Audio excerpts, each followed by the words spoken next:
10월 15일 부동산 대책 이후 서울 아파트 거래 시장이 얼어붙고 있다는 소식 다들 들으셨죠? 서울시장님도 아파트 공급 문제 때문에 머리가 아프실 텐데요. 현 정부 계획대로 아파트 공급이 제대로 될지 솔직히 저도 좀 불안합니다. 기존 아파트 공급이 꽉 막힌 상황이니 이제 신규 공급에 기대를 걸어야 할 텐데 앞으로 보유세 문제가 큰 변수가 될 겁니다. 만약 현 정부에서 추가 부동산 대책이 나온다면 공급과 거래 활성화를 위한 방향으로 가닥을 잡을 가능성이 크겠죠. 지금부터라도 현 정부의 부동산 정책에 대해 냉정하게 따져봐야 할 때입니다.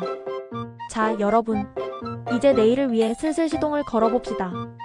멍 때리고 있다가는 또 좋은 기회 놓칠 수 있어요. 아파트 가격, 특히 서울 핵심 지역은 눈여겨봐야 한다는 거 잊지 마시고요. 중요한 건 부동산 정보는 매일매일 바뀐다는 사실. 항상 촉각을 곤두세우고 준비해야 합니다. 근데 뭘 어떻게 준비해야 할지 막막하시다고요? 그럼 그냥 오세요. 하나부터 10까지 콕콕 짚어주는 곳이 있거든요. 거기선 세미나도 열고 재테크 모임도 해서 부담없이 정보 얻기 딱 좋아요. 전에 말씀드렸듯이 죽전역 근처에 부동산 맛집이라는 부동산 재테크 1번지를 검색하면 찾을 수 있을 겁니다. 답답한 마음은 훌훌 털어버리고 희망을 가득 담아 미래를 설계해 보자고요. 참고로 2025년 10월 15일에 발표된 부동산 대책 꼼꼼히 살펴보셨나요? 핵심만 요약해드릴게요.